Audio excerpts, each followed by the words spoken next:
got so many different streams. Many of them are coming up kind of to that point. Let's put it this way. I hope it is, because you've got it everywhere.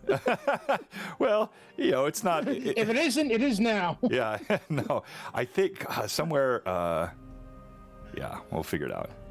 Actually, I don't need to look at this. Why am I bothering to look at this? I have Manda in the chat. Hey, thank you very much, Manda. Am I correct? Is this LMA 90, or I'm getting them mixed up now?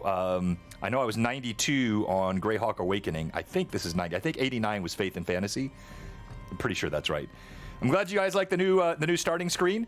We're still going to animate that, so I'm working on that. You'll have the sparks will be flying, and there'll be the flames underneath the dragon, and maybe some other fun stuff. But yeah, we're creating sort of different looks for each of the streams. Manda, are you guys hearing us?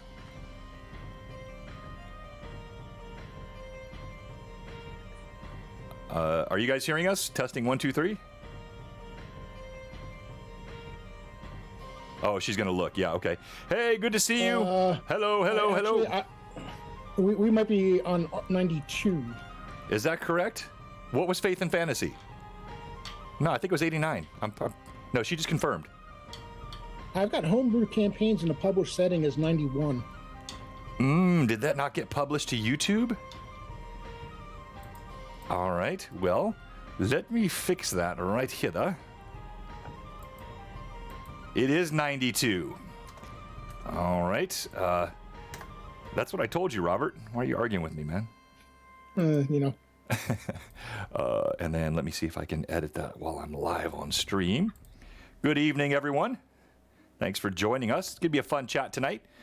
We're joined, as always, by Robert, but we also have with us tonight the one, the only, the amazing Chuck from Troll Lord Games.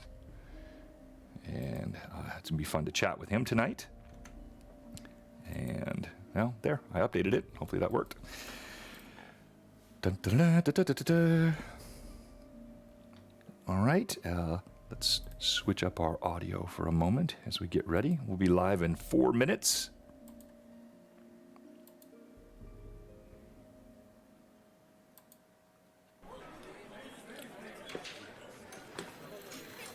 Oh, I hear a bunch of villagers or something going on. What is that? This is a tavern. You're hearing the official Blue Box music now. This is our new theme music. We'll play it pre-stream here. Hello, Mikey B. Asher, good to see you in tonight. Glad you could at least listen in. You're probably pulled over in a parking lot somewhere. But I knew you would not miss with Friday Night Crusades as the topic. Got some of my originals. They've come by to shower you with love, Rob. That's it.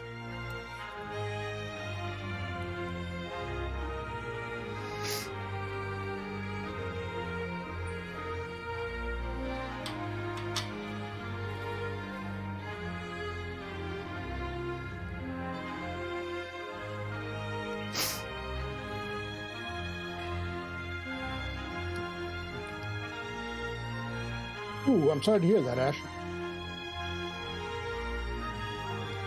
Oh, I'm sorry to hear that. Hopefully nothing too serious.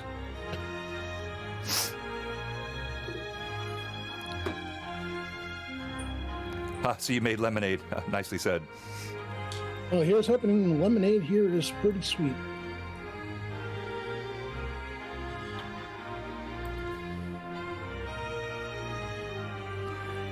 Thanks for all you early birds joining us.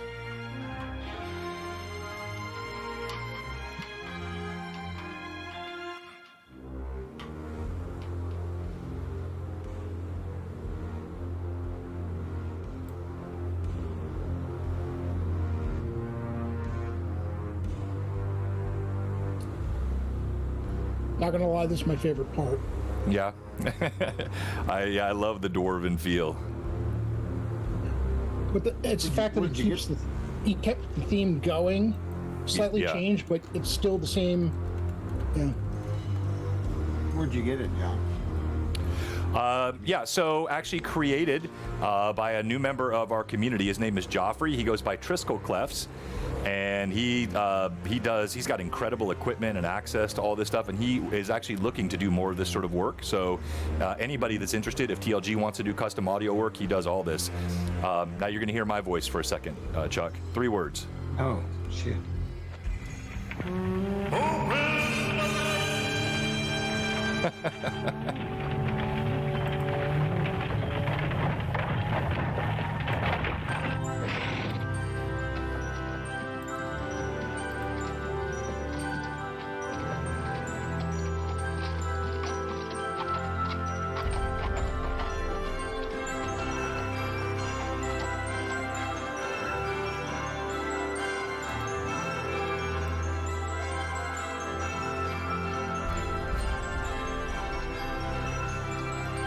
All right, it is 5:45.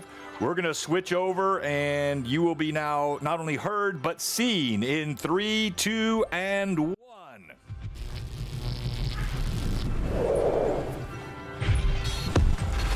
Welcome to Blue Box. This is Loremaster's Arcanum. This is, if you thought this was episode 90, you are dead wrong. I tried to convince Robert the entire start of the evening, and he was just so recalcitrant, taciturnly stubborn, absolutely dug in on it, and I was proven right. So it is 92. And so this is Loremaster's Arcanum episode 92. And tonight we are talking Friday Night Crusades. It is a phenomenon that has developed here at Blue Box that we're having so much fun with, and it includes some great gameplay, some unique elements to the way it's structured, and it is all the brainchild of the man in the upper right-hand corner of my screen, one Rob. You know him as Phantom NJ. You know him, you love him, and you wish you could be more like him. Rob, welcome. Hey, Sean. It's good to be here. Our other guest tonight, the amazing Chuck Cumbo, who is part of Troll Lord Games, Vice President, Executive Strategic Leader, Chief Strategy Officer of TLG, and all-around good guy, pretty good role player and DM as well. Chuck, welcome. Thank you. I'm glad to be here. It's wonderful. Hello, all you beautiful people. We're glad to have you. Chuck, up on the screen right now, we have the Castle Keeper's Guide, which is a really fun piece. We'll get to look at that a little bit tonight. But as we get started, I really want to focus on the structure behind Friday Night Crusades. We have just an hour for this. And for all you chatters, I'm hoping you guys have a chance to ask some questions tonight. And yes, oh crap, you invited Chuck, you're out. Oh, Pat, come on. That's tough. You got some fans in the audience, Chuck? Yeah, I'm sure I do. I'm out. That draws. Pat, I got one question for you. What are you doing? Yeah, what are you doing? There you go. Nice. Nicely done. All right, Rob, so before we get into the chat, I just want to mention again, thank you. A couple of thanks that need to go out. I want to thank Rob for all the help that he's been giving with Blue Box, and also last night he aptly pointed out that we had a little audio issue between the starting screen and then the first view, and I figured out why that was louder, and so that was all fixed. And then Chuck, thank you so much for the raid last night. I believe you raided in with 41 from TLG, and we had a really strong night again last night, which, as I mentioned in the chat today in my Discord, we have applied for partnership. You know, I know some folks, some good friends of ours that, you know, applied over 10 times and got rejected more than 10 times before they were accepted. So my hopes are not terribly high, but it's good to be part of the process. And that is a thank you to all of you, you mad chatters. We had a peak of 91 last night. We averaged over 70 for just a regular Tuesday night stream. That's fantastic. We had over 80 in the stream on Sunday, which is a really good stream for us on Sunday. And the community just continues to grow. And the quality of the role play, I think, has been very, very good. And we've gotten great feedback. So thank you to all my admins, my mods, and thank you to all of you, ye mad chatters, who have supported us. It means a lot. We do have coming up this weekend on Sunday the premiere of Fall of Red Dawn, a new campaign here on Blue Box that'll be premiering at 4:15 Central Time, so it's a little later. That will be alternating every other week with Tears of Aird. So Tears of Aird will be the following Sunday, and then it will be Fall of Red Dawn, and then Tears of Aird, so those will alternate every 2 weeks. Tears of Aird, of course, is my campaign based in the game world of Aird, as developed by Stephen Chenot. It's Troll Lord Games IP, and we're having a great time with it. They have given us so much support and content, and the players have been a fantastic group in that already. And then Fall of Red Dawn will be taking place in Greyhawk. Coincidentally, it is in Osberg on the western slope of the Raker Mountains, and I say coincidentally because our Greyhawk Awakening Book 2 team is actually in the Raker Mountains right now, so it just wasn't intended that way. It just worked out. And then we'll be back next week with GHA and Friday Night Crusades, or Loremaster's Arcanum again, and we will have Friday Night Crusades this Friday. Okay, Robert. So talk to me about when we got started, where the idea came from. As I recall, it was just a random Discord message you sent me. You were one of the first people to reach out to me when Blue Box got started, and you offered to mod, going way back to the beginning. And you said, hey, I'd be happy to help you mod on your channel. And I said, yeah, let's do that. And then our sort of friendship and relationship just grew. And then it was a few months later, you said, hey, I've got an idea. Talk to me about where that came from.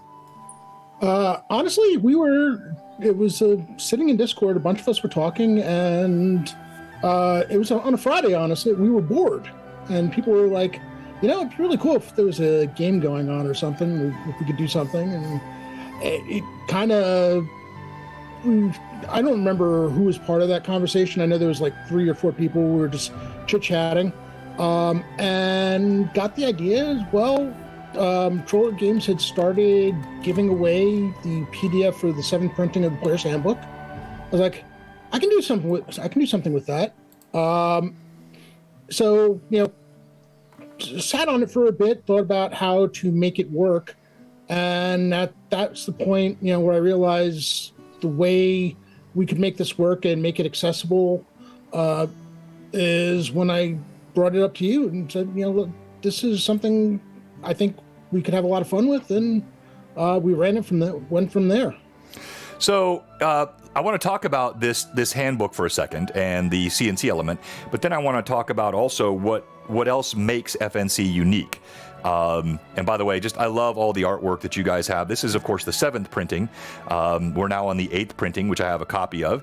But it's just gorgeous. What was the thought process, Chuck, behind making the 7th printing available for free download? COVID. When COVID hit, we decided to find the best way we could give back to the community, and that was to give away our books. So, in fact, I have to go into the store. I'm glad you're talking about this right now, because there's been something got messed up in the M&T.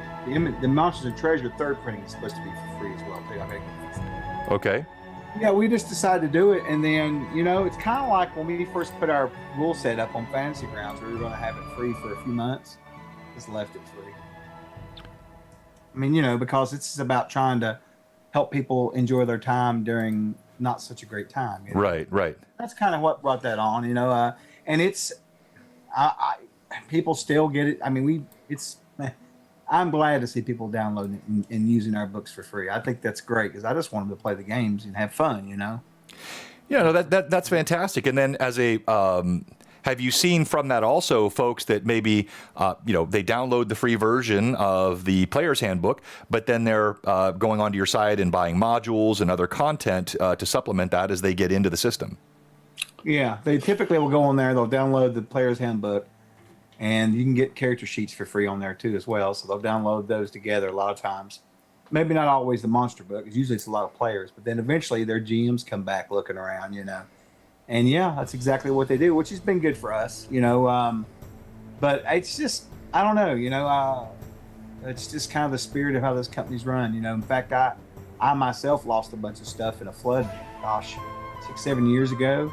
And when I went through the booth at a con, before I ever worked for them, they had stuff saved aside for me and just gave it to me. Oh, wow. It's kind of, yeah. So I remember that whenever they came back and, years later and asked me if I'd be interested in working with them. I was like, yeah. You know, I've never had a good boss. Even when I was my own boss, I had terrible boss. You know, so. But anyway, yeah, that's why we just wanted to help people out with COVID, and gaming, as we all know, has taken off because of that. And I think that it's kind of cemented now. Even though COVID's kind of dying down, that kind of thing, the way people do entertainment now has drastically changed, and I don't think there'll be a return. I don't. Yeah. No, I think that's fair. And thank you so much for that perspective. And we've seen that. And you can see in the chat, people are saying, yeah, Amanda said that, she's bought so many of the books since getting the Player's Handbook. Obsidian Risk, Scott, he said he's got more, as did Asher, more CNC books than 5e books. So I think it's been both helpful to the community, but also a very good strategy for you guys. Robert, let's come back to Friday Night Crusade. So you decided on the gaming system. But part of the idea behind FNC was that it was lightweight, that you could come and go as you pleased. So not a lot of extensive work for character creation. You don't have to have a commitment every single week to be there. You can come when you want to come. You can not come. People can pop in for one, never come back, come in as often as they want. How has that worked for you guys to attract? And then what has been the challenge behind that in terms of story and keeping things kind of connected? So, I mean, part of the idea was I like to call it the most casual game that most casual campaign that you've ever seen, because you can't get any more casual than this. We go very much with the hand waving in, out. I don't want anything to get in the way of people being able to play. All they have to basically be able to do is actually listen in on Discord. It's easier if they're able to talk on Discord because it makes things a little quicker. But I've got some that prefer to type things out, microphone shy or whatever the case may be. As long as they can listen in on Discord and they're able to type stuff, it works. And as far as challenges go, well, I mean, I don't know how many people I'm going to have on any given week. Right. Early on, I'll be honest with you, early on, I was wondering if this was actually going to take off. We had a couple of weeks where we had 3 people. For a couple of weeks in a row. I started off, I wanted to make it easier on myself too, and that was part of the idea. Is like we were going to go here to just roll some dice, kill some monsters, have some fun, and have a good evening. Get 3 hours in, 3 hours in and out, nice and clean. No long extended sessions. But again, not knowing how many people are going to be in, out, it does create some challenges. Like I decided at one point that I was going to do the A series and go with the A series, the Troller Games A series. I wasn't prepared for a couple of things. One, the fact that the A series, especially the beginning of it, is very sandbox. And things you don't think about when you're doing this kind of game where people can come in and out as you go is XP, because the XP requirement is going to change. Right. We've been playing for a year now, and I've got characters who've been here for a year. People with the same character for a year, actually a year plus, are still only level 5. And are those people that are there pretty much every week and they're level 5, or they're just because they're in and out, or? Most of them have been the ones that are consistent. I mean, the highest level character we have is level 5, and some of those. I mean, we've had. I want to say we're up to like session 61 or 62 over the course of a year and 4 months or whatever it's been. Maybe it's a little longer than that. Might be 63 or so. I've got players who've been there for 45 sessions or more. Yeah, so by comparison, if you look at Greyhawk Awakening, Book 2, we have players that are 6th level, and they've been there for 34 sessions, 33 sessions. Now, those are 3-hour sessions. I don't know if every one of the FNCs goes 3 hours, but every one of the sessions, I might cut it short. It will never go long. We've only had one session that went longer than 3 hours and 10 minutes. And even the ones that went 3 hours and 10 minutes, usually it's like deciding to do a little cleanup after the fact instead of waiting over the course of the week. Right. But we had one session that actually really went long. That's it. Everything else has been 3 hours in and out. Sometimes we'll cut it short if we're at a point where it's a good point to stop. Sure. But yeah, no, 3 hours in 3 hours in and out every week. That's fantastic. Sorry, go ahead, Chuck. Were you gonna say something? I was just thinking about, when you went on vacation when I ran that game one night, man, they would have played till like 3 o'clock in the morning. I was like, it was bad. They wanted to keep going. They love that group. They love that group. No, it's been a fantastic addition, and of course, as I thought about it from a Blue Box perspective, it was perfect because it's more opportunity to engage more people. Not everybody can be on a Twitch stream, and frankly, not a lot of people don't want to be on a Twitch stream. You have people that are microphone shy. You can imagine there are a lot of folks that are very camera shy, to be in front of even, an audience the size that we have. So having the ability to have something that, you've got it right here on the FNC announcement right there at the bottom. See how you can become part of the game. So it really opens up the opportunity for gameplay to everyone in the Blue Box community. And Robert, I want to say just again, thank you. I think this has been phenomenal, and I'm appreciative to it and to all the folks that join on Friday nights. I mean, you're welcome, but it's my players. They keep coming back every week. I mean, there were things, it's weird that when I think about the things that I was not prepared for, one, again, I didn't take into account as far as keeping them up levels, especially if we were going to be doing a set, published modules, which we've since gotten away from. But the other thing I wasn't prepared for was it was supposed to be a very, very easy game, just very casual. There were things I wasn't expecting. One, I wasn't expecting a whole lot of role play.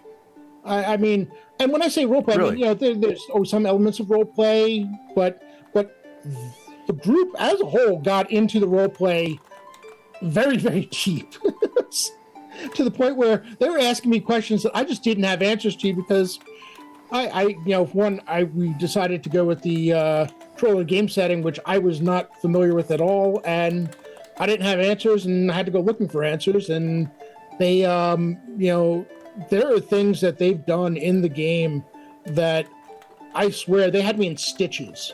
There are times where we've had to pause because I can't stop laughing, and I'll just let them go. Unless we get to a point where it really gets over the top. It's just if they're gonna start role playing, I just let it go and let them have fun. Yeah, it's good. It's good, and they do such a good job. I've enjoyed the few times I've got to hang out in there and also run games. It's a good group. It really is. In fact, we think very highly of that group as the company goes. They're great people. And John, thanks for allowing them to do that on the Discord too, because I think it's very special. Yeah, no, thank you. And it has been. There's a poll up. If you look at the top right-hand corner of your screen, I'm asking about the new layout. You have 3 options. You love it, it sucks, or just fill the screen with Rob. So you can go ahead and vote in the upper right-hand corner. And I think I know how that one's going to turn out. Rob, so if it ends up with just fill the screen with Rob, I'm going to have to put in the He said, you can't have that. What's it? A camera shy. Oh my God. So let's go to the story behind FNC. I want to talk more about the structure. I'm very interested in that, and I do want to get more into the CNC elements of it and the gameplay, the character sheets, the DM's guide. But I'm really interested in the story. So tell us, how has the campaign arc come together? I know you play a very sandbox style anyway, but give us a kind of high-level summary. So, I mean, we started off with like I said, we started off with doing the Troller Games A series, which is basically the Road to Offstrug. And it got to the point where, the party started growing far beyond what the actual adventures were meant to be run for. So I had that issue. I had the issue where, trying to keep them at the proper levels. So at some point we decided to move them over to the world of Greyhawk, where I at least knew what, I could answer more of the questions and the answers were easier for me to get. I did make the mistake of deciding to running them through Castle Zagig, or Zagig. Is that right? That's a massive beast. It may be Gary Gygax's last work, I have feelings about that module. Oh my goodness. But yeah, we went through the entire. We went pretty much through the entire, at least the castle portion of it, and the crypts beneath, and we're out of there now. It's just completely homebrew. It's. I've got an idea behind it. There's actually situated in the city of Hardby, and we're having a lot of fun. They're getting involved in the politics of it, so I'm kind of throwing stuff like that at them, and it's been a fun ride. It's certainly become a lot more interesting. It became rough. They hit that level where suddenly orcs and even hobgoblins were no longer going to do the trick. Right. So the first time that they ran into something that's slightly higher than them, it kicked them in the teeth pretty hard. They managed to survive, but they let's put it this way: they left treasure on the table because they realized that they needed to get out of there. Getting at it, it was one of those things where they didn't go looking for everything that they could possibly find, because being there could have meant not only one character death, but a potential TPK. Nice. Right. Well, Chuck, real quick before you go, I want to mention the poll came in, and there were 4 people that said I should just fill the screen with Rob. There was also one person that said the layout just sucks. So whoever you were, whisper me or send me a Discord. Yeah, I thought the same thing, Chuck. I said that's probably Pat Draws. But yeah, whisper me or send me a Discord if you have suggestions on improvement. But otherwise, go ahead, Chuck. You were going to say something. I was just going to comment on Rob. You asked him about he's talking about his whole campaign, how he's let it change. Let's face it, man. Those players you've got, they're really in charge of how that whole thing's turned out. They run with it. Rob's just kind of like, okay. Let it go. I mean, to give you an idea, the ultimate version of the players controlling the game has to do with Manda, Mystical Unicorn Painting. Because she'd be hanging out listening to the games and joining in on the image fest that was going on, the meme fest that was going on in every given session. And they wanted her to play. They wanted her to play so badly that the players decided, and I made sure that they were all cool with this, to let her play a character class that, not a character class, a character race, in her case, a pixie, that is not a standard thing. It's not in any of the official published content. It was actually something that is in one of the fan-made books, and I had to scale that down because it was entirely too powerful as it was. But yeah, no, they completely were on board with letting her play a pixie illusionist. Because they wanted her in the game, which was really, really cool. That is super cool. And, I think that's what's nice about FNC as well, is that it is, it's very much a counterbalance to the campaign style of most of what Blue Box is, right? We're very, deep into the game. You've got, multi-page backstories, huge campaign arcs and whatnot. It takes an investment. There's a commitment. There's it's a much more weighty and sort of, I don't want to say meaningful, but that's the wrong word, but I think you know what I'm getting at. And FNC just gives this balance where you don't have to be on video. You have to worry about what you look like. You can be walking around in your underwear and just pop a microphone on and throw up character together. In fact, I would warrant there have been some games played in underwear on Friday Night Crusades, and it's just super lightweight, which is it's fun, and it's a nice balance in our community. Yeah, I mean, the rule of cool is definitely in there. There have been times where I hand wave a lot of stuff. It's all theater of the mind. There was one case where I did use a owlbear rodeo for a map, but it was only for one very special occasion that I wanted to use it. Otherwise, everything's theater of the mind. I'm keeping track of this stuff in my head, and honestly, I'm not going to sit there and say, well, you were 40 feet away you needed to be 30 feet to get the half the distance to do whatever. No, just we'll run with it. You're close enough. We're not sitting there worrying about where everybody is. We're not picking on the small details here because it's not that kind of game. I like that, and also it's really it's tough to support any other kind of game when you're voice only, right? So when you're doing just voice, that is the right style for that, and there are degrees of that. So for example, if you watch the typical Tuesday night or Sunday game, you'll get some of that, how far can I get, where am I located stuff. But it's even much more lightweight than, for example, Jay's game. Jay, he's going to pull the ruler out on the table, and he's going to, it's very, very exacting, hearkening back to the chainmail, sort of original war game table style. And there's no right or wrong. They're just different styles and systems, and you can have fun in each system. And so I think it's really neat to have this pure voice-only theater of mind style as part of Blue Box, and I think that's one of the reasons that it's gone on so well. So, Rob, give me a quick overview of the PCs. Tell us about the characters. Well, let's see. I mean, we've already talked about Amanda's Pixie Illusionist. Yeah, I see Toot Toot all the time. Asher is currently playing Beska, the wizard who had an unfortunate moment where he tried on a suit of armor that just happened to have a magical powder that caused him to lose all his hair. So that was a fun moment. Let's see. Biggie is playing Grom, our one of our half orcs. We've had quite a few in the course of the game. Grom's famous for his method of opening doors.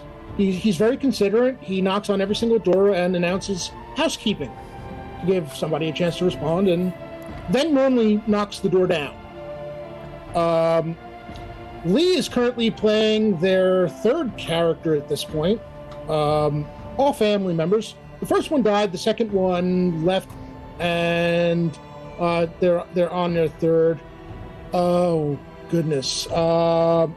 Mikey is playing a hunter by the name of Jane. Not hunter, Archer from the Adventurous Backpack. We've got Doc Shoulder playing Bomber, one of our dwarven cleric. The real long shot is playing Thanor, another cleric.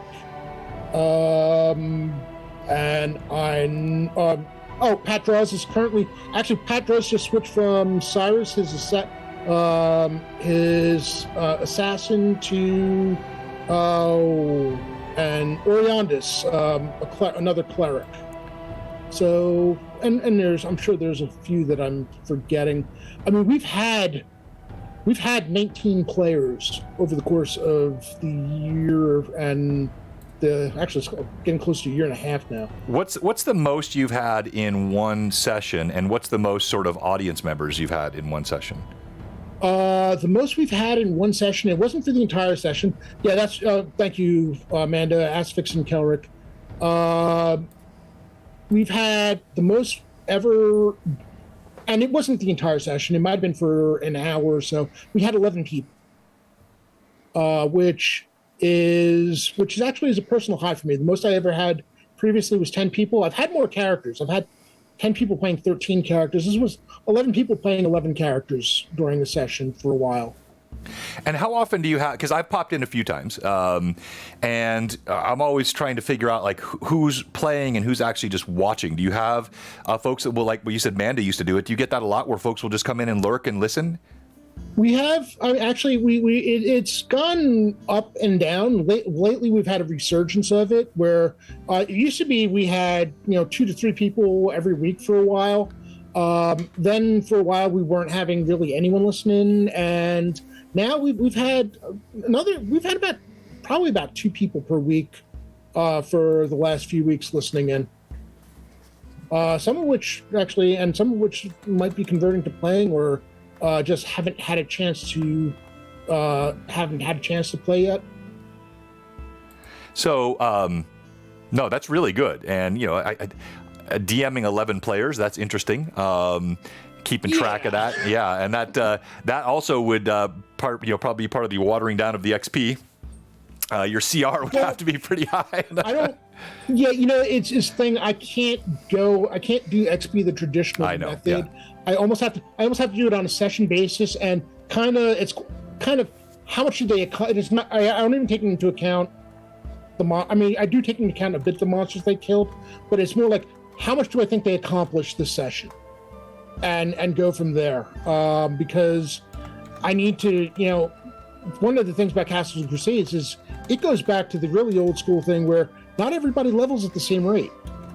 You've got, I think there's like 4 different leveling things where some classes fall in at this rate, some fall in at this rate, and such. It's at least 3, might be 4. So if I don't give enough XP, some of them are never going to get where they're going. Especially like the mages, the wizards. They've got a tough leveling curve in terms of XP needed. Sure. Well, and I mean that to me is a hallmark of the gaming style that I like as well. I mean, we have all kinds of varied class and levels in each one of our games, and just in GHA Book 2, we've got some that are 6th level, about to be 7th, and some that are still 4th level. Yeah. And there's always I try to keep them within a level 2. Yeah. Go ahead, Chuck. What were you gonna say? I was going to say, and there's always the rogue that stays ahead of everybody. Pisses off. They're always like 2 levels ahead, Exactly. In any RPG, for that matter. So, Rob, what would be some of the funniest moments? You've mentioned, and that to me is always, when I play D&D, I love the serious role play. I love the moments of discovery. I love the tough puzzles. I love the fierce combat. But you have to have that balance of laughter.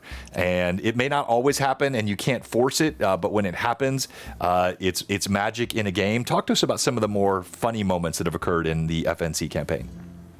So one of them actually has to take. Biggie, I'm not sure the burning doll is the funny. I mean, it was funny as hell for me. I'm not entirely sure the party thought it was funny. All right. I need to bring up the burning doll because I was falling apart here. They were actually in Castles a gig, and there was a room that had a doll in it, and it was a creepy looking doll. And the creepy looking doll was looking for its mommy. And it so freaked out the players that they lit it on fire. Nice. They were taking no chances with this thing. And the amusing part is the doll, if one of the female characters had said, I'll be your mommy, the doll would have helped them. But no, they set it on fire, and of course, gifts of dolls on fire suddenly appeared in Discord. Nice. And I had to pause because I couldn't stop laughing. I mean, it was hysterical, but the party was sufficiently freaked out by it. No, I mean, look, nobody likes talking dolls. I think that's a universal, So the poll is up if you haven't seen it. The poll is, what should the Friday Night Crusades PCs face next? Tiamat, Intellect Devourers, Tarask, Strahd, or Yaj-Tox? So far, it looks like... God help them if I ever send... What's that? God help them if I ever send Strahd against them. Apparently, everyone wants to see them face Yaj-Tox. So, do you know who Yaj-Tox is, Chuck? I recognize the name. I'm thinking... it's not fair of me to ask you this if you don't know. So Yaj-Tox is actually a recurring... Scott? Yeah, it's a recurring character in my Greyhawk Awakening campaign. That's the anagram for Jay Scott, and he's quite the character in the game. So far, the Intellect Devourer is back in the lead now. So we'll see what Rob is going to throw at the party here. Rob, tell us about another funny story inside the campaign. Or maybe one of your players if they want to prompt with something as well. I mean, I would be remiss if I didn't mention one of the things that became canon in the game, and this is completely player-driven. So they were investigating a room, and I think it was poor Lee, because Lee's characters seem to stumble into everything. Yep. Lee was searching under one of the room seemed like it was clear, or they'd cleared whatever they thought was in there. And Lee's character went and looked under the bed to see if there was, any treasure or secrets. There's a giant snake. So the giant snake started, constricting Lee's character, and they managed to kill the snake. And I was waiting for them to leave the room. And they were like, "So, is there a fireplace in this room?" I'm like, "Why?" It's like, "Well, we need some place to build a fire so we can cook the snake." Yeah. And it was the half-orcs. Because the half-orcs wanted to eat the snake. Yeah, you got like 2 of them in there, right? In that group? We had three at the time. And they were looking for a way to cook the snake. And it got to the point where, and I was like, all right, finally, I was like, well, you cooked the snake and ate the snake and such. Next thing I know, everywhere they went, they were asking if snake was on the menu. And it became an in-game thing that half-orcs like snake meat. Nice. Just recurring thing. The party also has especially back then, had the wonderful habit of getting frustrated, maybe with any kind of diplomacy, and sooner or later, if the diplomacy thing went on for any length of time, one of them was going to start the combat, which led to some amusing combats that could have been avoided, but nope, one of them wanted to brawl and let them go. Well, yeah, every once in a while you just want to start the fight, right? So orcs like snake meat. That's good to know. Orcs like snake meat? I didn't even remember that. Then there was the time that they found the goblin harem.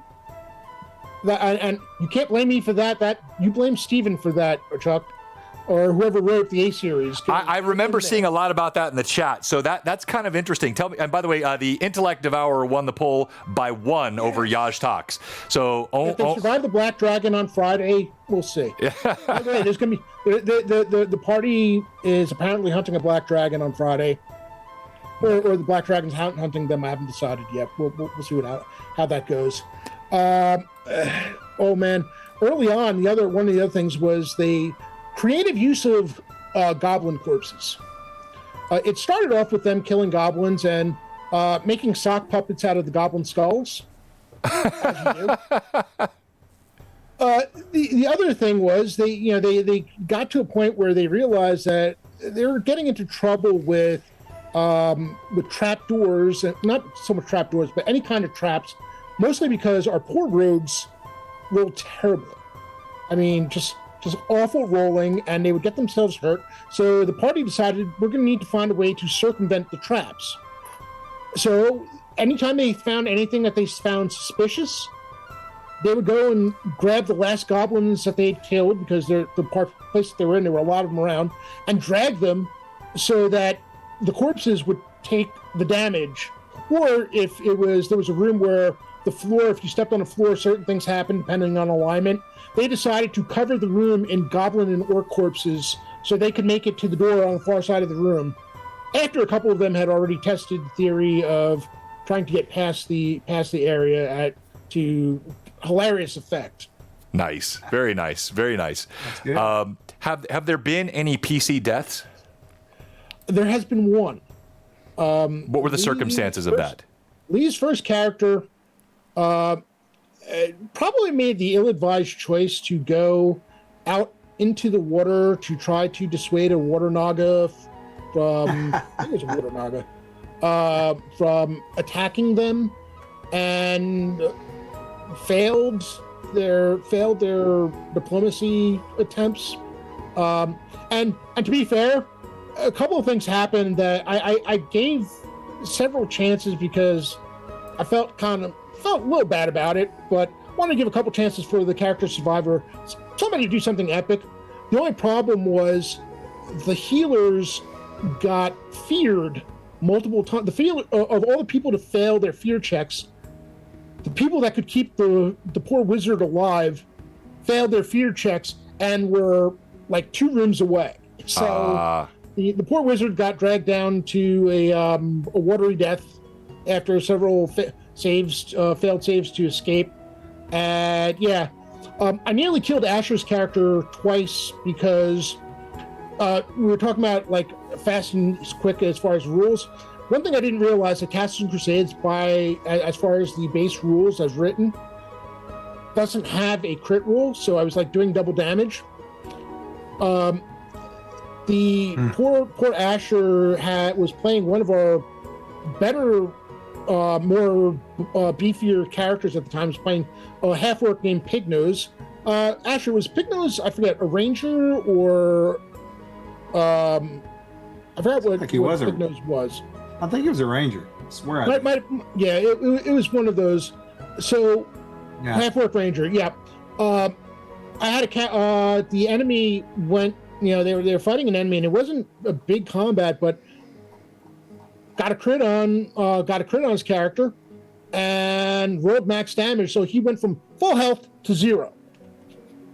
And then the next week, it happened again. At which point Asher went and looked and pointed out that there is no double damage thing. I mean, it's an optional rule. They have lots of optional rules that you can add in. So we decided to go with the slight change. I think I saved crit rolls until after they got out of first level. Oh, okay. So I didn't end up killing them at first because it was kind of. I mean, some of these things would have killed them immediately. It's like I had to add extra things just because of the number of players.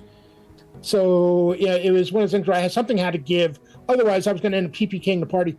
There was actually one room where I crit the party 7 times in the course of one combat. Wow. Good Lord. Wow. Well, and that's an interesting point you bring up too, because while the crit tables that I used, even the old ones I used, the Middle Earth crit tables, they can be quite deadly and punitive, but they're not necessarily as bad in some cases as even a 2x or 3x damage, because if you roll, for example, a crit, but then you roll a 10 or a 15 or a 20 or a 25 on your percentile dice, that in many cases will be less damaging than 2x damage that you would get in other systems. Obviously much more deadly at the higher rolls as well, but yeah, it's a good point. If you're doubling or tripling damage at first level every single time you crit, that's a good way to knock off some PCs fast. Yeah, I mean, and especially then where you didn't have quite as many frontline fighters, so you had a couple people hanging in the back. So the frontline fighters were basically in danger of getting overwhelmed every single combat just to kind of even the numbers. So no, they got to an area where they were in a room, and there was a couple of creatures where instead of talking or finding a way to either kill them quickly or disable them quickly, they let them escape, and they ran to another room where the rest of the mob was waiting. And 2 things saved the party. One was the fact that they were able to create a choke point in a hallway. And the other thing that helped was more people arrived later as the combat was going on.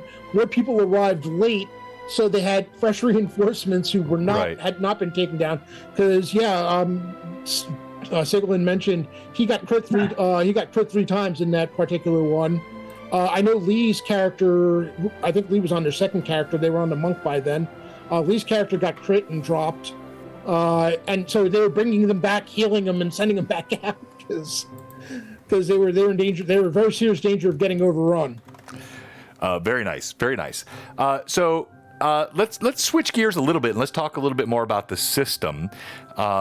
Chuck, we've discussed this before, but just tell me about the theory behind CNC and the way you guys developed the game, particularly in terms of, the ease of picking it up. Here's the player's handbook. Here's an example of a character sheet. Where's that at? That's here somewhere. Oh, it's this. You got a very simplified character sheet. It's a lot like 1E, 2E, Strength, Dex, Con, Intelligence, Wisdom, Charisma. That's the order I learned them in. They've obviously changed it now, and they put all the physical first and, all the non-physical attributes second. But just talk about the philosophy behind CNC and why you guys went the route you did. Well, I was actually having a discussion with Davis about this because Matt Golden and Davis Chenault, Steve's brother, developed the rules. They developed the Siege engine and the rules for Castles and Crusades originally. And, you know, honestly, the idea was to create a game that was, because at that time when they first came out with, when they started developing it, they were moving towards how 3.0 had been, and 3.5 moving to a more modernized, you know, type of system where instead of, you remember how it was with first and second, even older games, it was really hard. You had to have you had to be a good mathematician, follow a lot of charts, you know. So they were looking to kind of follow that sort of direction. But honestly, the whole goal behind it was to be able to buy a game that you can make yours. It's your game. That's why when you look at the player's handbook, all right. So take for example the player's handbook, right? There's a player's handbook, right? We all know and love it, right? And then you got the Castle Keeper's Guide, which is, you know, you can just compare them. It's almost twice the size, and it is strictly optional rules. You don't need any of it to play the game. But if you want to expand your game to have feats, or you want to expand it to have combat wastage where your armor and your shields and your weapons are tracked of how conditioned they're in, you can go as deep and as crunchy as you want to go. Right. The idea was to create a base game that anybody could turn and they could mold it to however they want. And that was it, really, in a nutshell. No, and you guys have done a good job with it. And what I think is so helpful about that is, you know, if you're, why does it say connecting to chat? What's going on with chat? Is chat working? Hello? I had that issue too. Yeah, it says it. Oh, it's a Twitch thing then. It's not an us thing. No. Okay. So, you know, if you're an experienced DM and you've played the game for a while, you view every rule as optional no matter what system you're playing. You know, like I've got my own, you know, amalgam system here that's got 1E, 2E, 3/5, some 5E. But when you're either introducing new players or new DMs, or you're looking to standardize a simplified rule set, I just noticed that guy's face in the skull down there at the bottom. That is so cool. Look at that. Yeah, that's neat. Yeah. That's awesome. Where's that helmet? Yeah, very cool artwork. But that you have this very sort of lightweight system, but that it can get crunchy. It's a fantastic way to standardize a simplified system. And yeah, like when you get to, like, people joke about Mathfinder with PF3 or PF1E and 3.5, and I purposefully simplify a lot of things. One example is I never liked the initiative systems in those, just super complex, take forever, tough to adjudicate, slow the game down, become overly technical. So you junk it and you modify, whereas CNC, I think, has a very simple system to begin with. It does. It's just a D10 as written, and that's it. And speaking of what you're talking about as far as like keeping it rules light, right. All of my groups, any groups that I run, they're going to be campaign based. They typically, I give them access to the player's handbook, and that's it. They don't get the Ventures backpack. They don't get the CKG. They don't get none of that stuff. Because especially if they're new to just playing role-playing games, especially, it's very easy to teach them the stereotypical ones, fighter, wizard, and let them learn that way. And then once they get a little time under their belt, then they can explore all kinds of stuff, sure. Actually, that was that I should mention, because one that kind of goes back to the start. When we started this, the game was limited to the player's handbook. You had access to what was in the player's handbook, and that was it. Partially because the player's handbook was free, and I did not want this to become anything where, you had people who could buy the other books. If you couldn't afford the books, I didn't want that to stop you from playing. Or people who can buy the books get access to different character classes. Exactly. There came a point where, and one of the other reasons I wanted to bring this up, through the generosity of one of our players, Doc Shoulder, who plays our Dwarven Cleric Bomber, bought the Adventurer's Backpack for all of the players at the time. Thank you, Doc Shoulder. So that everybody could have access to the things in the Adventurer's Backpack, which included additional classes, which not many people, we haven't had many people actually take advantage of that. However, I did give them, each of them, one of the backpacks within, and the backpacks in the Adventurer's Backpack are basically equipment sets that are tailored to either the classes or tailored to a profession that they might have and such, or a type of role that they might have. So there are lots of pre-made sets, and each of them has a gold piece value if you want to use it like for selling them at a market or whatever. But things that things that a player might not think about grabbing. We did have Asher. We did have one other person play an Adventurer's Back. It's Jane is the only regular one. Chuck played the other character that we had from the Adventurer's Backpack. You played the Warrior Priest, did you not? I did, yeah. Warrior Priest and Scald are my two favorites. So, yeah, I'm a fanboy of both of those classes a lot. Yeah. But yeah, that was pretty much, that was pretty much the size guide, and it was. I mean, it was great. It was a great thing. And Chuck, Troller Games, I have to thank them, because when that happened, they also were kind enough to do some, do a couple of other things for our players. Oh, I remember now. I think that's still up on the. I think it's still up on the store actually. That pack. Okay. I forgot. We could update it. I had to laugh because you were talking about the fact that people might go and buy other things. Asher mentioned that he has more Castle and Crusades up to 5e. I think the only edition that I have less or more stuff than my Castle and Crusades stuff at this point is 2e, and that's because 2e I've got ridiculous.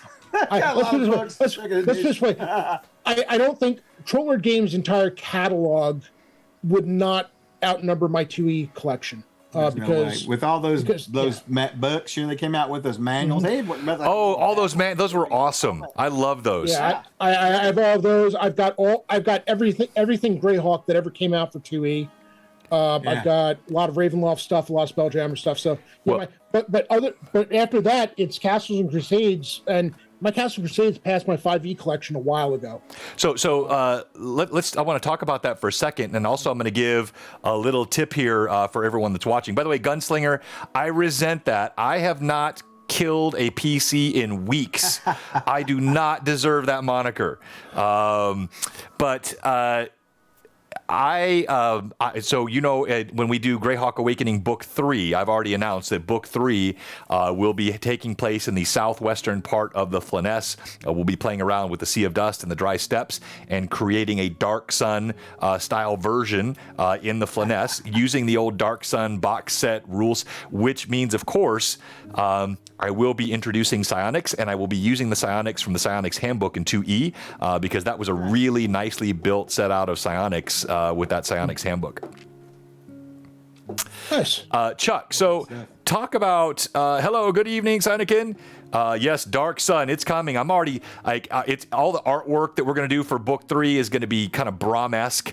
We're going to use a lot of his stuff, and then we're going to create our own artwork. All the character artwork will look like that. You'll have Thrycreen and mules and all of that. It's going to be, all the dragons will look like they look. It's going to be so much fun. I can't wait.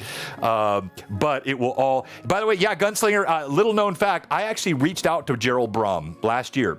I shot my shot with him on Instagram and asked him if he would join me on a Loremaster's Arcanum because I loved his art. It's my favorite fantasy art. And he was very gracious. He did respond, but he said he really is very shy. He doesn't like to be on camera. He doesn't like to do those sorts of things. And we communicated back, and he was a super cool guy. But yeah, I couldn't get him on. But yeah, huge Brom fan here. Yeah, even though he said no, it was cool. He was very, very gracious and responsive, and big ups to Brom. All right, so Chuck, so you just finished a Kickstarter. Which you and I talked. I did back, and I know a lot of our folks did back. We posted it in all of our Discords. Actually, it's going on for 8 more days. Oh, okay. So you extended it? Yeah, I guess so. Oh, okay. Yeah, because I thought it was supposed to be done. Okay, so tell us where it's at. It's been extended 8 more days. How's it going? Yeah. Oh, it's doing well. It's doing well. We funded in like 9 minutes or something, but we had a low goal. We usually low goal anyway because we have like it's already done. The manuscript's done, been turned in, it's going through editing, so we don't have to wait 5 years to get a book written. We try to do that when we do any of our Kickstarters. It's doing really well. We just had a huge shopping spree. I think Rory helped us out with that too. We just did a thing last week where people who went in by end of Monday night would get in on a $35 level. They got in for a drawing for $500, $250, and $100 on the stores. Right. So quite well. It's did I win? Setting. I'll have to check and see. Did they announce the winners for that? Because no, it's not over with yet. Come on, you two clowns. Come on. it was supposed to. That drawing thing was supposed to have ended yesterday, or like that. Okay. Oh yeah, but we won't draw till the end of the. Oh, all right. We want to make sure nobody like runs off. Like certain people we know. So what you're telling me is I need to stop buying stuff on the odd chance that I win because exactly that's what he's saying. What I'm also hearing him say is that they really should add some additional giveaways since they've extended the number of days. So, all right. So I'm going to put. I'm seriously running out of things to buy, Chuck. If you don't care, I'll drop the link in there for anybody. No, please go ahead. Drop it in. Oh, I just grabbed the wrong. Which one's for highlighting here? There's a lot of options in there. I'll just put it in here. It'll be all right. So as we're getting ready to wrap up, I'm going to ask a question here in the poll. But what is coming next? So actually, but let's stop. Back to the. It's the Codex Sinaiticum. How do you pronounce it? Cinerum. That's actually Cinerum. Latin for China. All right, Cinerum. So it's got broader Asian themes. Tell us what you think is the coolest part of that book. Like, what are you guys really proud of in there? Okay, so our Mythos series by Brian Young. Actually, he'll be on our channel at 8:30 tonight Central. Okay, talking about it. Nice. Should have plugged that actually. Yeah, I'm excited because he's written all of our Mythos books. This guy's got like 3 PhDs or something. It's insane. But anyway, they are all setting books, which means it doesn't come with a lot of new magical items and that kind of stuff. It's about a setting, right? A lot of people get confused. They think it's going to be a setting like, say, Forgotten Realms or Eberron or Greyhawk. It's a historical setting. So if you want to bring people to Rome, you want to bring people to China, that kind of thing.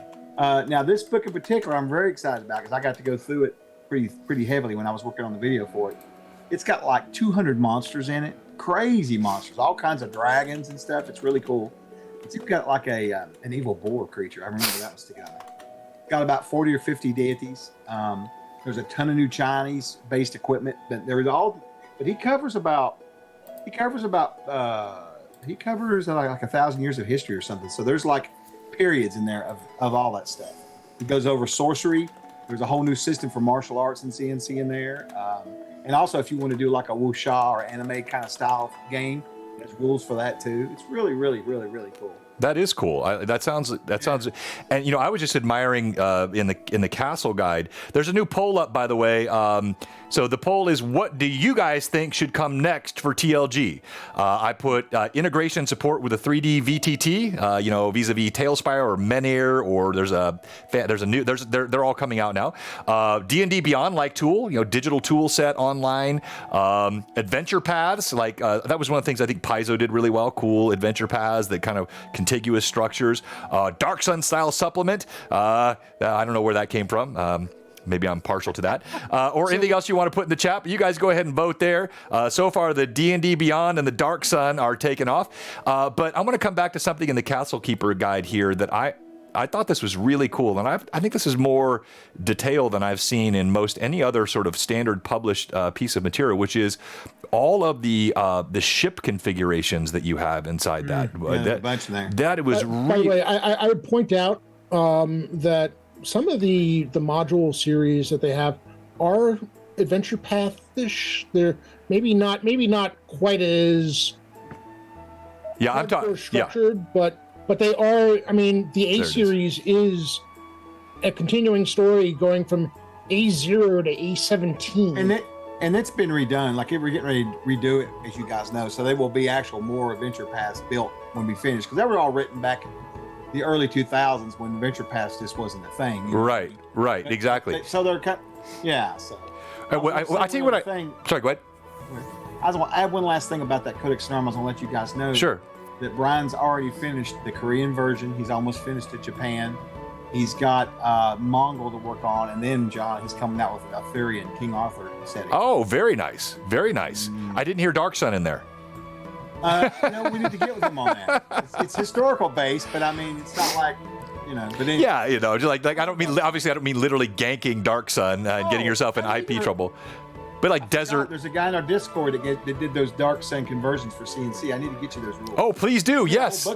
He made a whole book up about it. Oh, yes, I definitely want to see that. Oh, actually, I think Robert might have sent that to me at one point. Did you, Robert? Now that Chuck says that rings a bell. I think I may have mentioned it before. The last thing I had sent. I'm trying to find where I posted the link for the 5e to CNC conversion that Jason Vey did. Aren't these ships cool? There was a short one we did, Rob, and we've got a longer one coming out. That's much more in depth too. Hey, Chuck, should we give away a gift card, or do you have a code? I don't want to put you on the spot like that. No, we could do something like that. Have you already given away all those elements? I had the 4 that I gave away during VGHC. No, I gave you some more. I thought maybe. Did you? I don't think you did. Did you? I don't want to make a liar out of you, Chuck. Let me take a look here. So Chuck, since the D&D Beyond tool came up, how is progress going on the digital tool that we had the Kickstarter? Yeah, so that one, 11 to 5. Adventure Pass and Dark Sun Supplement were second, tied for third. Oh, interesting. Well, now that's a good thing. So the character app's getting very close. He's very close to finishing it. He's been deploying it on different platforms last week and this week. We're getting real close, which is really good because this is close to when we wanted it. If it does really well, and Steve thinks enough people want it, we're going to move to something much more robust, a different app, which will be, I'm not going to say it's like D&D Beyond, but it'll be as close as we can do it. We want to have something like that. Yeah, and I don't think it has to. I don't know what most people mean, but when I say like D&D Beyond, what I like about it as a DM, really 2 things. Online character creation, where I can create a campaign, and then my players can come in, they can create their PCs inside the digital tool set, and I have access to all of that. And then I really loved it when there was a Twitch plugin. They sunset that Twitch plugin, yes. And they haven't relaunched it yet, which really pisses me off because I loved using that. It was half the benefit as a streamer to D&D Beyond, and that's dead. So Absolutely. I don't think you have to have your entire rule set in there and all the adventure building stuff. Yeah. But if you just have that DM and character interface for management of characters, I think that's fantastic. I think so too. Let's give away a $20 gift card. Whoa, a $20 gift card. Getting big here. Right now. Oh yeah, Gunslinger said it's going to be called CNC Beyond. I like that. Beyond us. Yonder. Okay, I'm going to get ready for the giveaway here. And I want to say thanks again for joining us, everyone, tonight. We've had a good, solid crowd here. There is no stream for Jay tonight, so we'll go just a few more minutes. Jay did his Gavin stream on Saturday. Had a great group of guests. He actually had a meeting in Philly tonight that he's attending, so he wasn't available to run his stream. But we'll figure out if we're going to send our viewers anywhere and maybe do a raid. We'll see who's up tonight. But go ahead. Just keep them, John, for an hour, and then you can raid in. Okay, yes, so you can stay at my place when you lose your. There you go. Yeah. All right. So while I get this ready, who else has? Whoops. Sorry. Thank you very much for the bits there. We appreciate that. And hey, I sent you a message, Powers, in Discord. So make sure you check that in our Discord. And go ahead, Chuck. No, go ahead and finish. I don't mean to interrupt. When you get a second, check your Discord. I sent you an interesting message. Okay, I will do that. Let me pull up. I want to see the look on your face when you check in there. Okay, all right. Let me get the Nightbot up here, and I'll get the giveaway going, and then sure, I'll check that out. Manda, I asked earlier, and I didn't even check to see if you answered. Did I miss any questions in the chat? While we have Chuck here and Rob, we'll take suggestions for FNC. We've already established that an Intellect Devourer is the monster that Robert needs to throw at the party. One of my personal favorite. Great, thank you, GF. But any other suggestions you have for Rob or questions? Did Chuck send you naked pics? Alexander, what? What is wrong with you, dude? What are you doing? What are you doing? All right, so the giveaway tonight is going to be, we can't do TLG because that's actually one of our sponsor codes. It'll kick off so it's going to be !Chuck in the chat. So you're going to recognize our benefactor by putting !Chuck in the chat. The Chuck chat gets you in not a 10%, not a $10, a $20 credit to anything in the TLG store. Fantastic. Thank you so much, Chuck. And people are entering by the droves. Let me go and look at... Come on in. Enter. Troll Lord, check that. It's a new cover. Oh, my goodness. Dude. Wait, if I want to make sure this is not going to open. Is it okay? You sure? Yeah, I don't care. We put it's. I think it's somewhere on the internet already. I think JC got so excited because we're getting ready to do our second edition. Look at that! Edition. Amazing Adventures. Yeah, that's the new artwork for the cover for it. For Amazing Adventures. That's very cool. Yes. Oh yeah, I'm extremely excited. Yeah, get me some sci-fi going on. That's gorgeous artwork. Which, by the way, uses the same siege engine that right. that Castle Crusades does. So Same very easy. rule set. You can actually take character classes from there, some of which have as different magical using classes, and bring them over to CNC if you wanted to. There's even psionics in there. Ah, very nice. Yeah, and you know what? I have to clear this up every once in a while.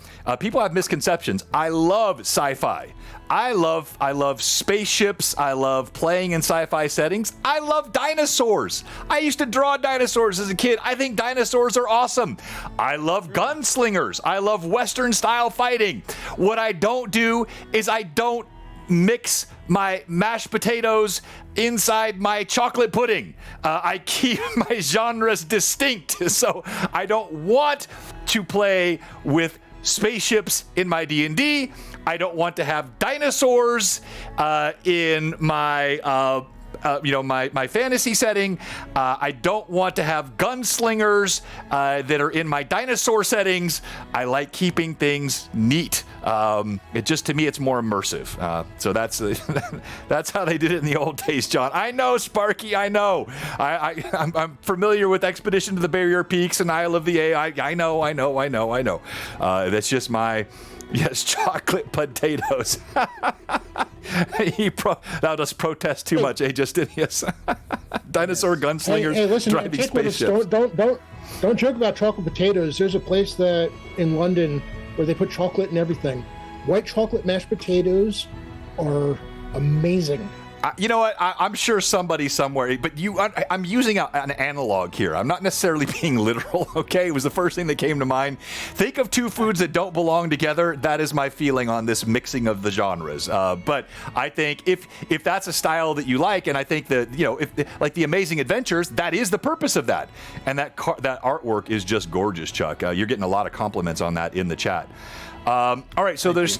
Still time for the giveaway, !Chuck in the chat to be in the $20 gift card for Troll Lord Games. And for those of you that are joining us tonight, thank you so much for hanging out with us. If you're watching tonight and you haven't followed, if you're a follower and you haven't subbed, if you're a sub whose sub has expired, or if you're watching all this and you're not in our Discord, which means you're missing out on all the chat that happens during the week, you can get coffee from Enoch, Pratt, Sundown Sensei. You can get greeted as a lovely by Amanda every morning. You can get me at everyone every single day on something. You can hear all the updates on our campaigns and the chat. You can talk D&D in our D&D chat. You can check out the memes and the fan art, all kinds of fun stuff in our Discord.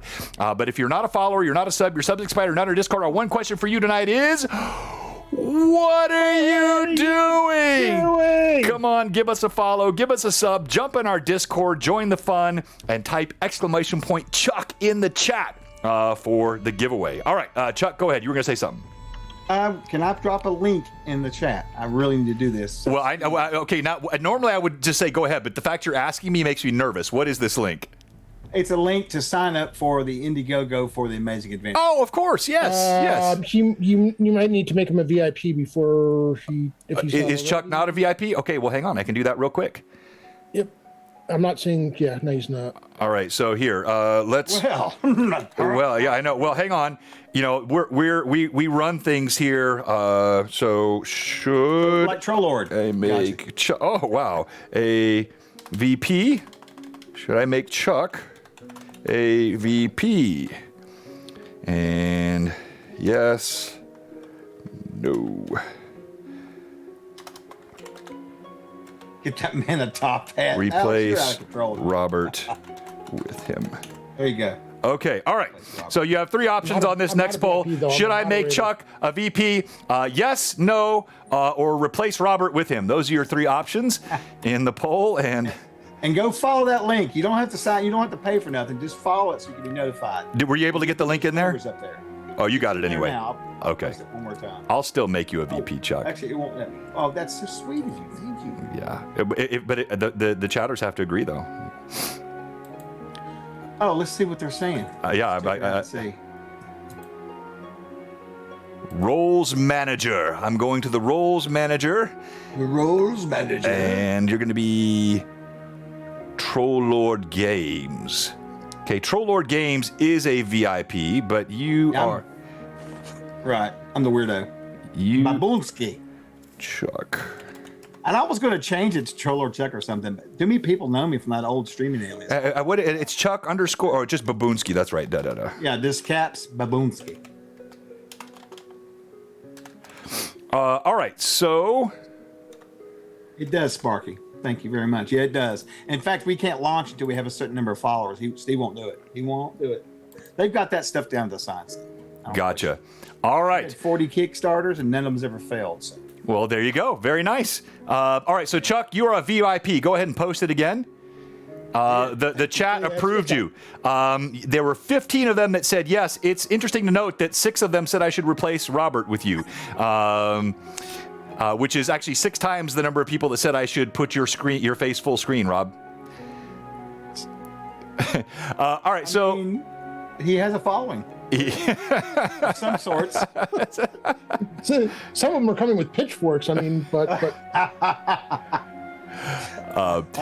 all right, so in our final kind of closing thoughts here, I want to say thank you again to all of our mad chatters. We're going to get ready to, got 64 people in here chatting with us tonight. We do have our new campaign launching on Sunday. Fall of the Red Dawn will premiere at 4:15 Central. That is a Greyhawk-based campaign. It's going to be a lot of fun. Rory is putting hours and hours of research into it. He's already created custom monsters, the research that he has done. You want to talk about somebody who, by being exposed to Blue Box and then getting into this broader community, has gone like chin deep, eyeball deep in Greyhawk. Rory. I mean, he is all over memorizing, learning, and studying the world, the lore, and he is going to be bringing all that into his campaign. It's going to be a lot of fun. And then we'll be back with Greyhawk Awakening Book 2 on Tuesday night. And then we'll be back with Friday Night Crusades Wednesday. And then the following Sunday, we'll be back with Tears of Erd. So all kinds of good stuff on Blue Box. And then, of course, the topic of the hour is Friday Night Crusades. And we will have an FNC this Friday night. Robert, can you give everybody a little preview of what might be coming without giving too much away? Well, I can tell you exactly what's going on. The party was trying to figure out what was going on with flooding that had occurred along the coastline, and some of the changes that had been wrought, and trying to help a druid who was a little overmatched by the sheer number of creatures that had decided to move in. One of which may or may not be a black dragon of a size yet to be determined. Wow. The party has decided that they need to try to hunt down or at least identify. So, yeah, they're kind of in a bit of a pickle at the moment, because if they're not hunting this creature, the creature may or may not be hunting them. And it's a long way back to Hardby. Long way back. That sounds like a country western song. A long way back. So I brought the Greyhawk map up here, Rob, and right now, so they're in Hardby, but where all have they been in the course of the campaign? Most of the activity has taken place in between Hardby. They've been to the Wild Coast. They've been to Safeton and an area northwest of Safeton on the opposite side of the Woolly Bay. They have taken a very brief trip down to the Pomarge. Somehow they managed to get out with their lives. Did they go across the sea by ship? Or? You said lives. By ship, yes. Oh, I thought he said they got out with their wives too. Isn't that what you thought he said? I was imagining like they got out with their wives. I'm like, okay, all right, interesting campaign, Rob. Well, listen, they were hey, honey, we're going to the Pomarge tonight. How's that sound? They're rescuing some prisoners. There may have been some females. They may get married. I don't know. But and they've been as far north as they've been. Well, they kind of snuck around the city of Greyhawk, avoiding the city itself, to go where I placed Castle Zagig. So they've been up and down that area quite a bit. But yeah, no, they're right now they're down along the coastline, actually just off the coast, southeast of Hardby. I'm sorry, Rob. Mad chatters strike again. You guys are the best. I'm loving the chat tonight. So the families that crit together. We had a wedding. Yeah, oh, really? Families that crit together stick together. And then, oops, I left my wife in the Pomarge. That sounds like a movie. All my exes live in the Pomarge. Very nice. Very nice. Still time! ! Chuck in the chat. So now they're back. It's the Black Dragon. This is going to be. By the way, Asher's taking notes. This is going to be where? In Hardby? No, it's going to be outside of Hardby. There's the area southeast of Hardby has been flooded by. Well, they're not sure what caused it to flood. There's also some machinations where we're playing in the common year 576, which is kind of what the base setting timeline was. At this point, Greyhawk has not completely taken the city of Greyhawk has not completely taken over the city of Hardby, but they're finding evidence of Greyhawk forces, which while they were investigating the disaster, so they're dealing with some of the politics of that.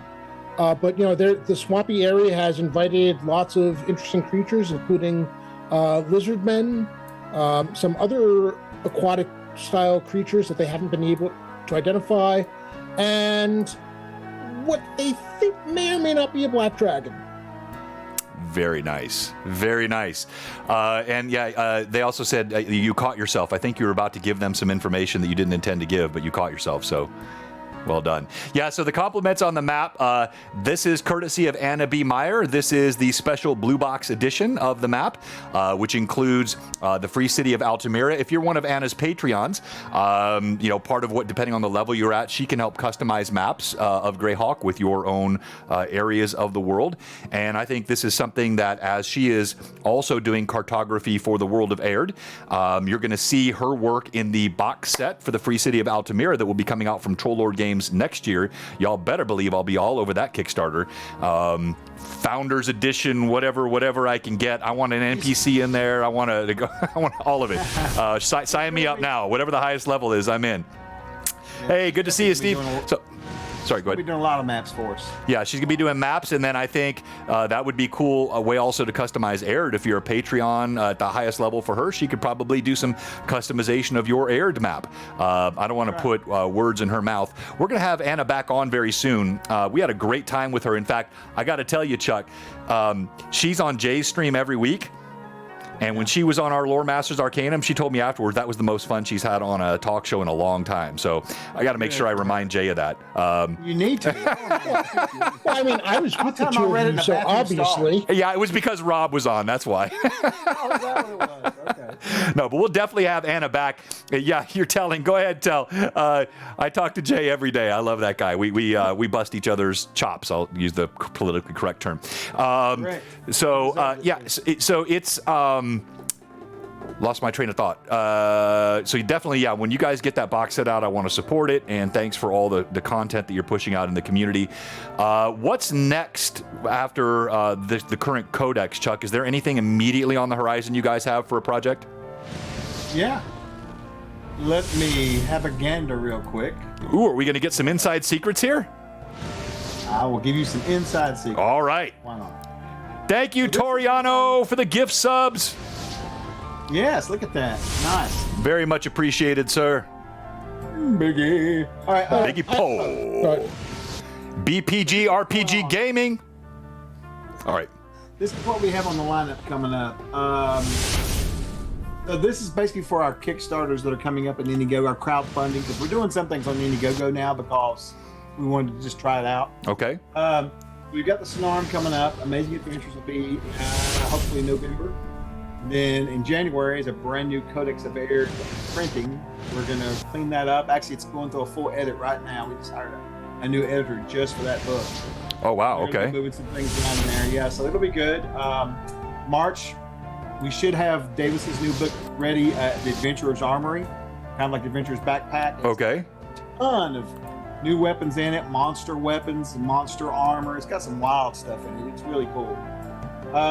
May should be Codex of the Plains. July, we're coming out with a book like Gary Gygax did of nothing but names. Just names. That's Oh, yeah. Very cool. And if we can get enough stuff, we've got a couple other projects that are on the side. We've got Halls and Wood and Stone, which is a book that has a complete set of castles that's completely filled out. NPCs, stuff to do in them and everything. They're just completely, there's 12 of them, I think, or 15. So that's part of the resource stuff. I'm writing a crafting book that hopefully will be done. He wants it done by December. Pressure's on me because I'm working on 2 adventures, a crafting book, and now a setting. So it's a while for me. I'm kind of flipping out a little bit, but that's coming out. We're going to have a new Monsters and Treasures on the horizon, probably about a year from now or less. Will that be based on will it be based on a certain theme, just an expansion of existing monsters, or will it be like a Fiend Folio sort of themed style, or? No, it's going to be a cleanup, actually. We're going to clean it up and retake some stuff out because the book's gotten to be too big. It's big as it can get. And there's a lot of stuff in there that shouldn't be in there, actually, I found out, like stuff from our Mythos series. There's some stuff like we've got, like, I don't know, Rob knows, like 70 Fae or 80 Fae or something insane. Fae and fairies are right, stuff that needs to be in their section. own. Right, they need to be in their own soft cover. You know what I mean? Yeah. So we're gonna straighten that up. We're gonna go through and re-edit every one of those. Every monster's getting a complete new piece of color art. I mean, every one of them. It's gonna be a great book. I'm really Wow, that, and so, like, how many different artists will you use for a piece like that? For a book like that. Yeah. We've got 5 or 6 on staff now. Okay. Wow. Very nice. Pretty crazy the past few years. Yeah, it's gotten crazy. And there'll be different ones, because we've got Zoe and Jason and Peter. That's the 3 main ones we use for the bulk of the work. And yeah. And then if after all that's done, we're going to re-release a brand new setting by Davis Chanel. That's not new, but it's going to be new. It's Inze, which is the world within air in its center. Oh, wait, and who? I'm sorry, I should. Who's Davis? This is his brother. That's Steve's brother. I'm sorry. Okay. He's co-creator of CNC. Oh, I didn't know. So Yeah. there is a world within the world, and this is not just an Underdark setting. This is a. Oh no! Yeah, it's a brutal place, man. It's brutal. It's bad. They already have the adventure series in Inze. It's very lots of pirates, bandits. It's a lot of chaos.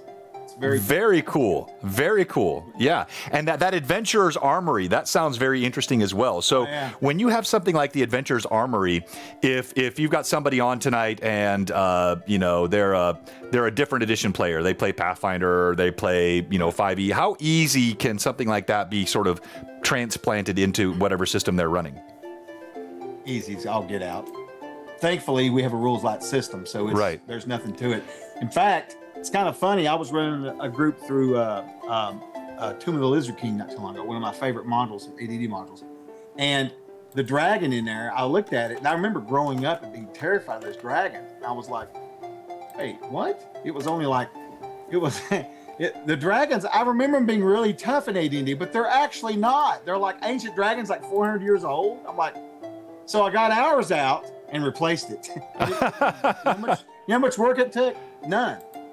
It took none. I just literally used the hit dice because we just use hit dice for our bonus to hit. So it's very simple and for save. So it's very easy to do that kind of Well, no, and I would guess a lot of what you get from the Adventurer's Armory will include just concepts, artwork, things that you could easily move into any game. And yeah, every weapon will have its own art. Every weapon. Yeah, it's going to be awesome, and it'll be good, and it'll be set up for us to, like I said, we're putting guides. We're going to be coming out with guides in our books to kind of convert to other systems for our resource books, particularly. Which you've already done for 5e, and are you looking at that already for D&D 1? I mean, I haven't even looked at that yet, but they're saying it's basically 5e based, but yeah, I don't know. No, I'll have to tell you, fill you in on that. I know a lot of this. Ooh, okay. All right. So Chuck's already given us a couple reasons to have him back as a guest. All right. So we're going to go ahead. Oh, let's say that out loud. I know stuff. We're going to go ahead and we're going to do this giveaway. We'll give you one more chance. Type !Chuck in the chat. And this is for a $20 gift card to anything in the Troll Lord Games store. And they've got some really, really cool stuff. You've been looking at it all night tonight. This is the core system behind Friday Night Crusades. So I'm going to ask a question for the chat, and you guys can pop it in there. And then I'm going to ask a question for Rob while the chat is thinking about the answer to my question to them. So Chuck was just talking about cool old school monsters. And I've mentioned this before. In the original artwork in first edition, one of my favorite illustrations is what? I've mentioned it before. He actually has some connection to Greyhawk as well. I gave a hint. It's a he. Put in the chat if you can guess what. It was a super, super cool piece of artwork in the original 1E stuff. All right. My question for you, Rob, is last word on Friday Night Crusade. Something you'd like to say to your players, something you'd like to say to the audience, an encouragement for others to step in, or just whatever you want to say. So, I mean, I want to, well, first of all, there are two fronts of thanks. Once I want to thank, Troll Lord Games. For our 1 year anniversary, the number of giveaways that or raffles that we had for the players and all the support, that was absolutely tremendous. It was a wonderful thing. It was a wonderful way to mark the occasion. I know my players were especially thankful, but I have to shout out my players because there is no better feeling than as we've talked on other streams about imposter syndrome, and you wonder if you're doing a good job and wonder if your players really are enjoying the game. Well, when you've got a game that's been going on for over going on a year and a half now, and the players keep coming back week after week, regardless of what's going on. When they're there is absolutely no rule saying they have to be there. There's no attendance record, but they keep showing up, and they keep showing up in numbers. There's at least 7 to 8 people every single week that are there. There isn't a better feeling. I mean, I've told them over and over again, listen, you don't need to tell me that you're not going to be there. They still do. Right. I stopped saying it because they still do. Yeah. It's great. I love it. It feels good. It's a lot of fun. They make me laugh. There have been weeks where it's been a bit of a struggle. You're not always feeling 100%, and I'm guaranteed that I'm going to be laughing at some point during the session because the hijinks that they get into as a group are just fantastic. I love them all to death. And I just can't wait to see what they do next. And now that they're starting to get into those levels where I can start throwing more interesting things at them, it's just going to be that much more fun. Because now we can really be creative with the things that they face and the situations that they find themselves in. No, well said. Well said. And I could not agree more. All right, so you're seeing it there. Hi, Daddy. Yeah, Grozd. I don't know, for some reason, as a 9-year-old, 8-year-old kid, something about this, ebony-skinned Elvis haircut, just this guy always struck my imagination, and he was pretty wicked cool. Okay, so we're gonna go ahead and do our giveaway, and I don't know. Actually, I kind of partially dropped my keyboard. Oh, I see what I did. I muted that. There we go. I was wondering why my music wasn't working. I'm like, what the heck? I dropped my keyboard and something stopped. Okay, so we're going to do our giveaway here. I'll give you 5 more seconds, ! Chuck, and then we're going to run it. It'll be a one shot, so as soon as it hits in the Nightbot, you are the winner. You must be present to win. And the winner of the Trollord Games he said $100 gift card, I believe. No, it's a $20. Have a job. $20 gift card for Trollord Games is Diamond Anvil. Been a follower for over a year. Diamond Anvil, are you in? Are you in the chat? Diamond Anvil, you must be present to win. Diamond. Give him a second. Hey, Larry Kingra, Gunslinger. Rob, all you guys are in. Thank you so much for joining us tonight. And I need... Oh, there's Diamond Info. Okay, so Diamond, you have to go into my Discord. In my Discord, direct message either me on Blue Box or Mystical Unicorn Painting. Mystical Unicorn Painting or either one of us, we will get you your TLG code. Chuck, I want to say thank you so much for joining us tonight. As always, a pleasure. Look forward to having you on again. You're always welcome here. You're always welcome to DM. Everyone that's played with you enjoys it. Rob, and I want to say also thank you as a sponsor. You've been a fantastic sponsor. You and Steven have joined LMAs. You have given away, I think, more in our charity streams than any of the other sponsors, either Jay or I have. You guys are very engaged with us, and we very much appreciate it. We're just getting started, buddy. I think so, and we're congrats on... We're building something great here. We're building something for all of us. And congrats on your successful Kickstarter again, and sounds like you got some cool stuff coming out. And then Rob... sorry, go ahead. I'm sorry. No, go ahead. I was just going to add that I'll shut up that you end it, but I just wanted to say to Rob and the FNC crew, thank you so much. What you guys do every week, because I think it's as cool as shit. I'll just be honest with you. I brag about it all the time. I think it's awesome. It's special. It really is, and I think the fact that it's really neat to see. I mentioned it earlier, Chuck, but I don't know if you caught it. So I've had my Greyhawk Awakening game running now for the better part of 2 years, a little more. And for our Tears of Arid campaign on Sunday, now to be hitting similar numbers to our Tuesday night campaign, that's the first time that's ever happened. And I think it's really cool to see that, the campaign world, Trollord doesn't just have the IP around CNC. You have all the modules, which can be played in any context. You have all of the ancillary books, which can be played in any context. But then you have the world of Arid and all this tremendous IP and lore. And I've got all the codexes here and the Andernuth, and I probably said it all wrong. I butcher it. And the rich story and history behind it, it is just fantastic. To Robert, I want to say, again, thank you for being one of the first people that reached out to me when Blue Box was really just getting going and saying, hey, I'd like to help and jump in and mod. And I was like, why? Why would anyone volunteer to mod a channel? That's like, but you have been just such a big help. You've come to our Blue Box cons. You're beloved of the community. You've given me so many good ideas. You have slapped me upside the head when I had some bad ideas. You have been wrong on my channel so often that it's good, gives me a foil so that people can see the nice contrast and understand why John is always right. If you did not have Rob always wrong, you wouldn't understand why John was always right. Of course, I'm kidding. You have been fantastic, and thank you for what you've done, not just with FNC, but for all that you do as part of the Blue Box community. I do appreciate you, and I want you to know that. Thanks, John.